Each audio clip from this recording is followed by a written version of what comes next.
Hello guys, welcome back to the channel and welcome back to Elite Wrestling. तो guys आज इस video के अंदर हम करने वाले हैं कल होने वाले AEW के डायनामाइट शो का प्रीव्यू, जो कि AEW का स्पेशल डायनामाइट शो होने वाला है। क्योंकि गाइज कल का AEW का डायनामाइट शो AEW की सेकंड एनिवर्सरी का डायनामाइट शो है, यानी कि अब AEW के डायनामाइट शो शुरू होकर करीब 2 साल होने को आए हैं। और इसीलिए शो के ऊपर AEW ने बहुत ही बड़े मैचेस पहले से बुक कर दिए हैं और प्रोबेबली हमें शो के ऊपर कुछ बहुत ही बढ़िया मैचेस के साथ कुछ बहुत ही बढ़िया सरप्राइजेस भी देखने को मिल सकते हैं, जिस सबके बारे में आज इस वीडियो के अंदर हम बात करने वाले हैं और जानने वाले हैं कि इस वीक के डायनामाइट शो के लिए AEW ने कौन से मैचेस पहले से एडवर्टाइज कर दिए हैं और हमें इस वीक के डायनामाइट शो के ऊपर क्या क्या चीजें देखने को मिल सकती है। तो गाइज ये सभी बातें जानने के लिए ये वीडियो एकदम आखिर तक देखना और ऐसे ही AEW कंपनी से रिलेटेड हर एक न्यूज रूमर और अपडेट और AEW कंपनी के हर एक शो का रिव्यू पाने के लिए हमारे चैनल को सब्सक्राइब करना मत भूलना। लेकिन गाइस अब ज्यादा देर न लगाते हुए चलिए ये वीडियो शुरू करते हैं और करते हैं कल होने वाले AEW के डायनामाइट शो का प्रीव्यू। तो गाइस सबसे पहला मैच जो कल होने वाले डायनामाइट शो के लिए AEW ने ऑफिशियल एडवर्टाइज किया है वो है AEW के मेंस डिवीजन से एक नॉर्मल 1-on-1 मैच, जहां पर AEW के ब्रांड न्यू TNT चैंपियन यानी कि सैमी गेवेरा अपने TNT championship challenger Bobby fish के अगेंस्ट डिफेंड करने वाले हैं। और अगर यहाँ पर हम बात करें इस मैच की बैक स्टोरी की, तो गाइस मैंने आपको बताया था कि लास्ट वीक के डायनामाइट शो के ऊपर सैमी गेवेरा और मीरो के बीच में TNT चैंपियनशिप के लिए मैच हुआ था, क्योंकि सैमी गेवेरा मीरो से अपने दोस्त यानी कि फ्लेवो डेल सोल का बदला लेना चाहते थे। इसलिए लास्ट वीक के डायनामाइट शो के ऊपर मीरो और सैमी गेवेरा के बीच में एक TNT चैंपियनशिप मैच हुआ और सरप्राइजिंग उस मैच के अंदर मीरो को हराकर सैमी गेवेरा बन चुके हैं नए TNT चैंपियन। पर सैमी गेवेरा के TNT चैंपियन बनने के बाद ही फॉर्मर WWE NXT सुपरस्टार यानी कि बॉबी फिश ने एक ट्वीट किया और WWE कंपनी से रिलीज होने के बाद बॉबी फिश ने सैमी गेवेरा को एक मैच के लिए चैलेंज कर दिया और सैमी गेवेरा ने चैलेंज एक्सेप्ट कर लिया है। इसलिए गाइस हम इस वीक के डायनामाइट शो के ऊपर सैमी गेवेरा और farmer WWE superstar Bobby fish के बीच में एक TNT चैंपियनशिप का मैच देखने को मिलने वाला है। जो देखा जाए तो सैमी गेवेरा का first ever TNT championship title defence होगा, पर वो किसी AEW सुपरस्टार के खिलाफ नहीं बल्कि ऐसे सुपरस्टार के खिलाफ जो कि AEW कंपनी के साथ काम नहीं करता, क्योंकि अब तक AEW ने अनाउंस नहीं किया कि Bobby fish officially AEW company के साथ काम करने वाले हैं। पर गाइस मैंने आपको अपडेट्स वीडियो के अंदर बताया था कि प्रोबेबली बॉबी फिश ने AEW कंपनी के साथ एक कॉन्ट्रैक्ट साइन कर लिया हो सकता है और इसकी एक हिंट हमें इस मैच के ग्राफिक के अंदर देखने को मिलती है। क्योंकि गाइस इस मैच के ग्राफिक के अंदर बॉबी फिश ने जो टी-शर्ट पहना है उस टी-शर्ट के ऊपर AEW का लोगो लगा हुआ है, यानी गाइस ये टी-शर्ट AEW कंपनी के बैनर के अंदर तैयार हुई है और बॉबी फिश ने ये टी-शर्ट पहनी है, जिस हिंट से आप समझ सकते हैं कि प्रोबेबली बॉबी फिश ने AEW कंपनी के साथ एक कॉन्ट्रैक्ट साइन कर लिया है और गाइस हमें आगे चलकर बॉबी फिश AEW कंपनी के लिए काम करते हुए दिखाई दे सकते हैं। लेकिन जहां तक बात है इस मैच की,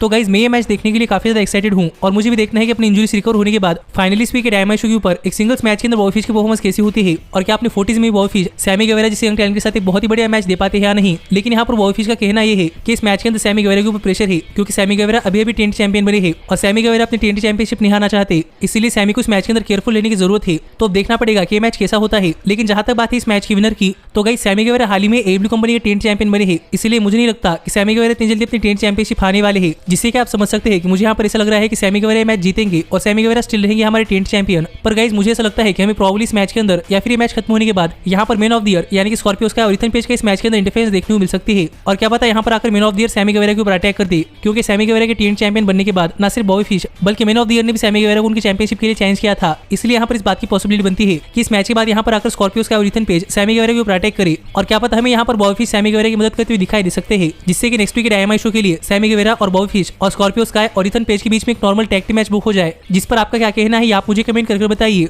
लेकिन गाइस जो अगला मैच जो कि AEW ने इस वीक के डायनामाइट शो के लिए ऑफिशियल एडवर्टाइज किया है वो है AEW के विमेंस डिवीजन से एक नॉर्मल 1-on-1 मैच, जहां पर हिकारू शिडा सेरेना डेप को फेस करने वाली है। और अगर यहाँ पर हम बात करें इस मैच की बैक स्टोरी की, तो गाइस आपको तो पता ही होगा कि AEW कंपनी के अंदर विंस और लॉसेस मैटर करते हैं और इसी विन लॉस रिकॉर्ड के ऊपर AEW कंपनी के हर एक सुपरस्टार को अपनी डिवीजन के चैंपियनशिप के लिए चैलेंज करने का मौका मिलता है। और ऐसे ही हाल फिलहाल में हिकारू शिडा ने AEW कंपनी के अंदर काफी सारे मैचेस जीते हैं और अब तक हिकारू शिडा ने AEW कंपनी के अंदर करीब 49 मैचेस जीते हैं। और अगर इस वीक के डायनामाइट शो पर हिकारू शिडा मैच जीतते हैं तो गाइस हिकारू शिडा की AEW कंपनी के अंदर 50th विक्ट्री होगी, जिससे कि हिकारू शिडा इस वीक के डायनामाइट शो के ऊपर अपनी 50वीं जीत दर्ज कर सकती है। लेकिन यहाँ पर सेरेना डेप का कहना यह है कि हिकारू शिडा इस वीक के डायनामाइट शो के ऊपर अपनी जीत नहीं बल्कि अपनी हार दर्ज करने वाली है, क्योंकि सेरेना डेप हिकारू शिडा जैसे सुपरस्टार के खिलाफ नहीं हारती। जो देखा जाए तो बेसिकली इस मैच के पीछे की बैक स्टोरी है और इसी बैक स्टोरी के साथ हमें मैच इस वीक के डायनामाइट शो के ऊपर देखने को मिलने वाला है। तो अब देखना पड़ेगा कि मैच कैसा होता है और हमें इस मैच के अंदर सेरेना डेप और हिकारू शिडा की परफॉर्मेंस कैसी देखने को मिलती है। लेकिन गाइस जहां तक बात है इस मैच की, तो ये सेरेना डेप का AEW कंपनी के अंदर एक कमबैक मैच है, क्योंकि इसके पहले सेरेना डेप इंजर्ड हुई थी और अब अपनी इंजरी से रिकवर होने के बाद फाइनली इस वीक के डायनामाइट शो के ऊपर सेरेना डेप का एक रिटर्निंग मैच है। तो मैं यहाँ पर देखना चाहता हूँ कि सेरेना डेप का रिटर्निंग मैच कैसा होता है और इस मैच के अंदर सेरेना डेप की परफॉर्मेंस कैसी होती है। और मेरे हिसाब से ये मैच एक बहुत ही बढ़िया मैच हो सकता है। लेकिन जहां तक बात है इस मैच की विनर की, तो गाइस मुझे ऐसा लगता है हिकारू शिडा ये मैच जीतने वाली है, जिसके साथ ही हिकारू शिडा AEW कंपनी के अंदर अपनी 50th विक्ट्री दर्ज करेगी। पर अगर मैं ये मैच बुक करता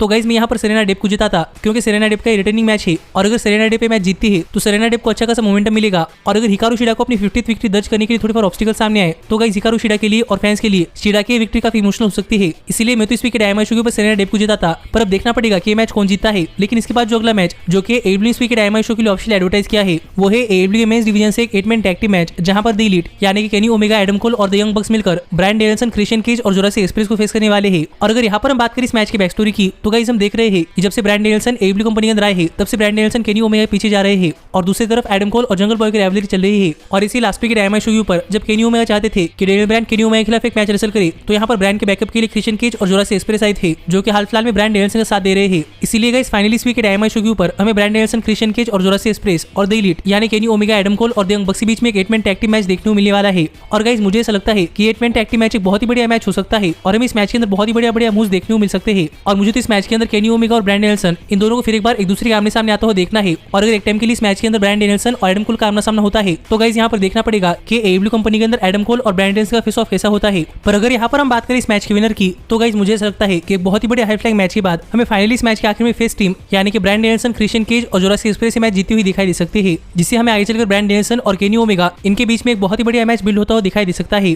पर इसके बाद अगर यहाँ पर हम बात करें अगले मैच की जो कि AEW इस वीक के डायमंड शो के लिए ऑफिशियल एडवर्टाइज किया है तो गाइस ये है AEW के मेंस डिवीजन से कैसीनो लैडर मैच, जहां पर हमें इस मैच के अंदर पाक, ऑरेंज कैसिडी, अंद्रादे लीडो, जॉन मॉक्सली, लांस आर्चर और मैट हार्डी कंपीट करते दिखाई देने वाले हैं। और इसके साथ हमें इस मैच के अंदर एक जोकर कार्ड एंट्रेंस भी देखने को मिलने वाला है जो कि इस मैच के अंदर एक सरप्राइज एंट्री करेगा। पर इस मैच के बारे में या फिर इस मैच के लिए क्वालिफाई हुई सुपरस्टार्स के बारे में बात करने से पहले मैं यहाँ पर आपको इस मैच के रूल्स बताना चाहूंगा। और गाइस यहाँ पर इस मैच के रूल्स कुछ ऐसे है कि एक लैडर मैच है, लेकिन गाइस ये लैडर मैच सिर्फ 2 सुपरस्टार स्टार्ट करेंगे और 2 सुपरस्टार्स के मैच स्टार्ट करने के बाद हर 3 मिनट के अंदर इस मैच के अंदर एक नया पार्टिसिपेंट ऐड हो जाएगा, बिल्कुल वैसे ही जैसे कि हम रॉयल नंबर मैच के अंदर देखते हैं। पर जो सुपरस्टार इस मैच के अंदर एकदम आखिरी में एंटर करेगा वो सुपरस्टार एक मिस्ट्री सुपरस्टार है जो कि एक जोकर कार्ड सुपरस्टार। पर इस मैच के लिए जो एंट्री ऑर्डर है वो एंट्री ऑर्डर किसी को नहीं पता और इस मैच के अंदर किसी भी नंबर के ऊपर कोई भी सुपरस्टार इस मैच में एंटर कर सकता है। और एक लैडर मैच है यानी कि इस मैच के अंदर कोई डिस्क्वालिफिकेशन तो नहीं होगा, लेकिन अगर आपको नहीं पता कि कोई सुपरस्टार मैच कैसे जीत सकता है तो गाइस मैं आपको बताना चाहूंगा कि किसी भी सुपरस्टार को मैच जीतने के लिए इस मैच के सातों पार्टिसिपेंट्स इस मैच के अंदर आने के बाद उन्हें लैडर के ऊपर चढ़कर रिंग के बीचों बीच एकदम टॉप के ऊपर लगी हुई एक कॉन्ट्रैक्ट या फिर एक चिप निकालनी पड़ेगी जिससे कि वो सुपरस्टार मैच जीत जाएगा। और गाइस जो कोई सुपरस्टार मैच जीतेगा उसे आगे चलकर AEW के वर्ल्ड हेवीवेट चैंपियनशिप के लिए एक मौका मिलेगा, जो कि बेसिकली इस मैच के रूल्स है।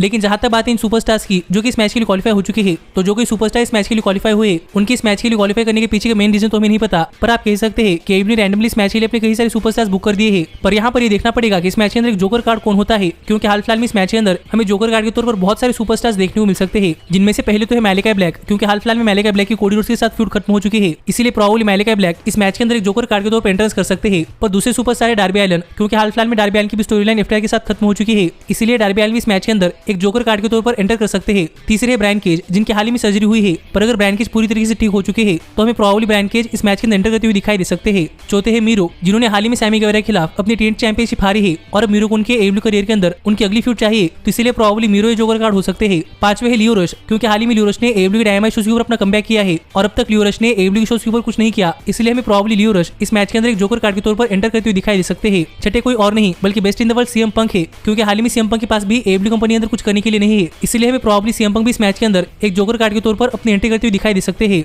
पर गाइस जो सातवां सुपरस्टार है वो कोई और नहीं बल्कि बडी मैथ्यूज है, जिन्हें कि आप WWE कंपनी के अंदर बडी मर्फी के नाम से जानते थे। और हाल ही में बडी मैथ्यूज ने भी टीज किया था कि प्रोबेबली बडी मैथ्यूज इस वीक के डायमंड शो के ऊपर अपना डेब्यू कर सकते हैं, इसीलिए इस बात की पॉसिबिलिटी है कि हमें बडी मैथ्यूज इस मैच के अंदर एंटर करते हुए दिखाई दे सकते हैं। पर जो अगले सुपरस्टार है वो है ब्रॉन स्ट्रोमन, क्योंकि हाल ही में ब्रॉन स्ट्रोमन का नॉन कम्पीट क्लॉज खत्म हो चुका है और हाल ही में ब्रॉन स्ट्रोमन को लेकर ऐसे अपडेट सामने आ रहे थे कि probably Braun Strowman AEW company के साथ काम करने के लिए बातचीत कर रहे हैं। और अगर ये बातचीत कंफर्म हो चुकी है तो गाइस हमें प्रोबेबली इस मैच के अंदर ब्रॉन स्ट्रोमन जोकर कार्ड के तौर पर एंट्री करते हुए दिखाई दे सकते हैं। पर जिस सुपरस्टार के जोकर कार्ड के तौर पर इस मैच के अंदर आने के पूरे चांसेस है वो कोई और नहीं बल्कि one of the former AEW world tag team champions hangman Adam page है, क्योंकि हमने देखा है कि जब से केनी ओमेगा ने एडम हैंगमैन पेज के ऊपर अटैक किया है तब से hangman page AEW diamond show के ऊपर नहीं आ रहे, और इसलिए मुझे ऐसा लगता है कि हमें शायद इस वीक के डायमंड शो के ऊपर हैंगमैन पेज अपना AEW कंपनी के अंदर रिटर्न करते हुए दिखाई दे सकते हैं। और अगर हैंगमैन पेज इस मैच के अंदर आकर एक जोकर कार्ड के तौर पर मैच जीतते हैं तो गाइस हमें आगे चलकर हैंगमैन पेज और केनी ओमेगा के बीच में AEW के वर्ल्ड हेवीवेट चैंपियनशिप के लिए एक बहुत ही बढ़िया मैच देखने को मिल सकता है। और अब हैंगमैन पेज और केनी ओमेगा स्टोरी लाइन बहुत देर से चल रही है, इसीलिए मुझे ऐसा लगता है कि प्रोबेबली हैंगमैन पेज इस मैच के अंदर एक जोकर कार्ड के तौर पर आ सकते हैं। पर गाइस आप मुझे कमेंट करके बताइए कि आपको लगता है कि इस मैच के अंदर जोकर कार्ड कौन होगा। पर जहां तक बात है इस मैच की विनर की तो गाइस मुझे ऐसा लगता है कि अगर जोकर कार्ड के तौर पर इस मैच के अंदर कोई बड़ा सुपरस्टार डेब्यू करता है जैसे कि ब्रॉन स्ट्रोमन, CM पंक या फिर बडी मर्फी, तो गाइस उनके मैच जीतने के बहुत ज्यादा चांसेस है। पर अगर यहाँ पर जोकर कार्ड के ऊपर एडम हैंगमैन पेज भी आते हैं तो फिर हैंगमैन पेज ही मैच जीत सकते हैं। और इसके अलावा मुझे नहीं लगता कि मैच कोई और सुपरस्टार जीतेगा। और माना कि इतनी मैचेस है जो कि AEW इस वीक के डायमंड शो के लिए ऑफिशियल एडवर्टाइज किए हैं, पर अगर इसके अलावा भी हम इस वीक के डायमंड शो के ऊपर और कुछ चीजें देखने को मिलती है तो वो क्या है ये आपको कल सुबह हमारे चैनल के ऊपर इस वीक के डायनामाइट शो के रिव्यू वीडियो के अंदर पता चल जाएगा। इसीलिए अगर आप वो वीडियो मिस नहीं करना चाहते तो हमारे चैनल को सब्सक्राइब करके नोटिफिकेशन बेल ऑल पर सेट करना मत भूलना। पर अब मैं मिलता हूँ आपसे अगली वीडियो के अंदर, जहां पर हम करेंगे इस वीक के डायनामाइट शो का रिव्यू और जानेंगे कि इस वीक के डायनामाइट शो पर क्या हुआ। पर तब तक stay healthy, stay happy and keep watching elite wrestling. Hey, did you like that video? Click the screen for more. And where do you think you're going? Check out our official merchandise page and to support the entire cast. And thanks so much for being the elite. The elite, the elite. What, Nick, you're not going to sing it all with me this time?